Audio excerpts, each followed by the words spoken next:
कहानी है एक ऐसी लड़की की जो इस दुनिया से पूरे 1000 साल आगे भविष्य में समय यात्रा करके पहुंच जाती है।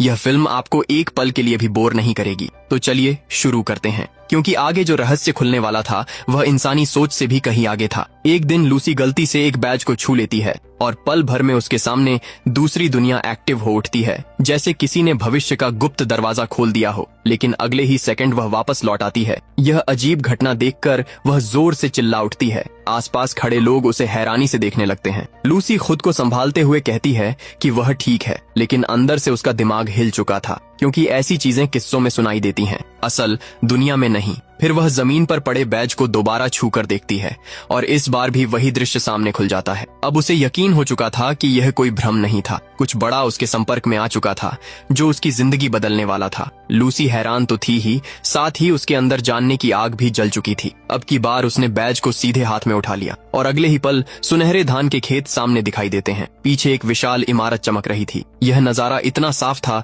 मानो भविष्य खुद उसके सामने खड़ा हो। वह आगे बढ़ने लगती है, लेकिन तभी किसी अदृश्य बैरियर से टकरा जाती है। यानी मंजिल सामने थी पर रास्ता लॉक था। असल में उसका शरीर अभी असली दुनिया में था और वहां सिर्फ उसकी चेतना पहुंच रही थी। मतलब सिस्टम ने उसे झलक तो दिखाई थी, लेकिन पूरी एंट्री अब भी मंजूर नहीं की थी। यहीं से खेल और गहरा हो गया। उसे देख पास खड़ा एक लड़का समझ बैठता है कि शायद यह कोई नया फ्लर्ट करने का तरीका है। वह बैज उठाने ही वाला होता है, लेकिन लूसी तुरंत उसे रोक देती है, क्योंकि हर राज सबके लिए नहीं होता। फिर वह बैज को रैपर में लपेटकर घर ले आती है। रास्ते भर उसके मन में सवाल दौड़ते रहते हैं, और उसे ही यह दुनिया क्यों दिख रही है, अब जवाब लेना जरूरी हो चुका था। घर पहुंचकर लूसी सोचती है कि अपने पिता को भी यह अनुभव कराएगी, लेकिन जैसे ही उसके पिता बैज को छूते हैं कुछ भी नहीं होता। तभी उसे समझ आया कि यह चुनाव खास था। लूसी खुद फिर बैज को हाथ लगाती है और एक बार फिर उसी रहस्यमयी दुनिया में पहुंच जाती है। लेकिन इस बार उसे महसूस होता है कि वह तेजी से आगे बढ़ रही है, जैसे कोई अनदेखा सिस्टम उसे पहचान चुका हो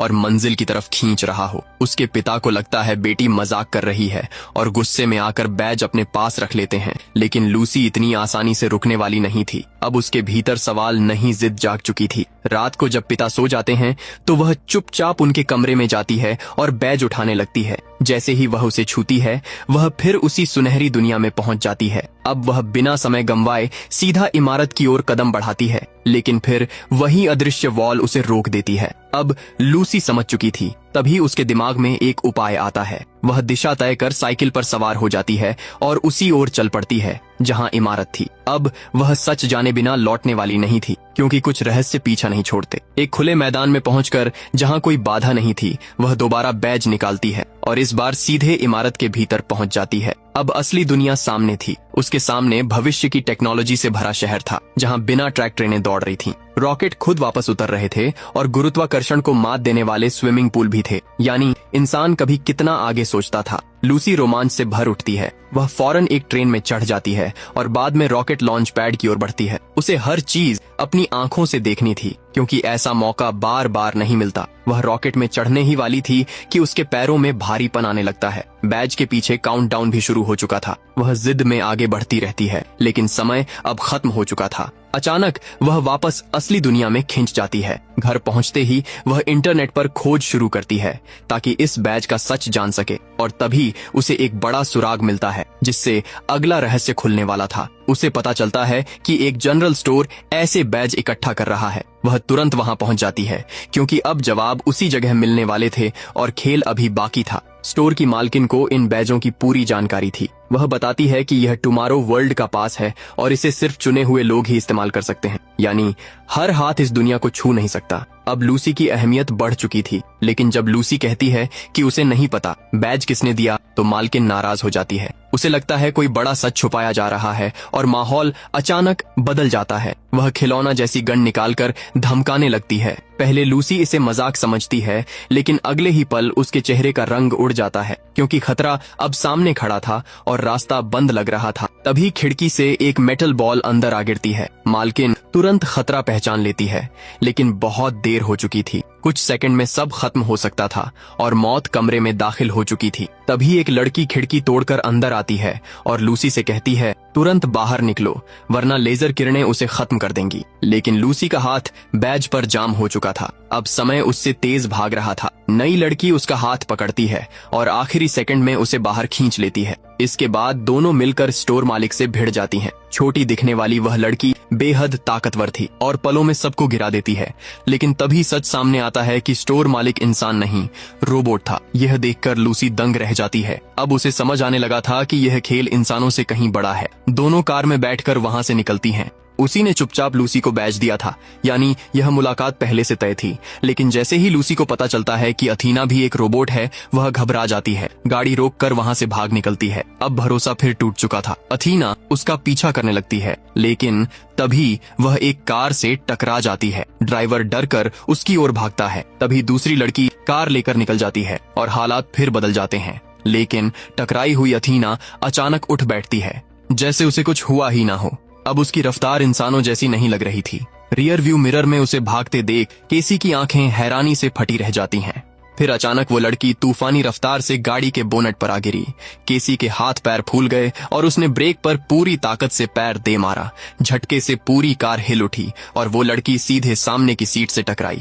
लेकिन अगले ही पल उसने चाबी मोड़कर तोड़ डाली और दरवाजे का लॉक भी ऐसे जाम किया जैसे निकलना नामुमकिन हो। अब केसी के पास भागने का कोई रास्ता नहीं बचा था। उसे वही करना था जो वो रहस्यमयी लड़की चाहती थी। जब उसने देखा कि वो उसे चोट नहीं पहुंचा रही, तब उसने खुद को संभाला और सांसों पर काबू पाया। फिर उसकी बात सुनने के अलावा कोई चारा नहीं था। लड़की ने शांत आवाज में अपना नाम अतीना बताया और कहा कि वो फ्यूचर वर्ल्ड से आई एक रिक्रूटर है। उसका काम ऐसे लोगों को चुनना है जिनमें उम्मीद जिंदा हो, और केसी उसकी सूची का आखिरी चुना गया इंसान था। यानी अब आने वाले कल की डोर उसी के हाथ में थी। अतीना ने बताया कि भविष्य पर विनाश के बादल मंडरा रहे हैं। अगर जल्दी कुछ नहीं किया गया तो सिर्फ आने वाला समय नहीं, बल्कि आज की दुनिया भी राख में बदल जाएगी। अब मामला कल्पना नहीं बल्कि सच बन चुका था।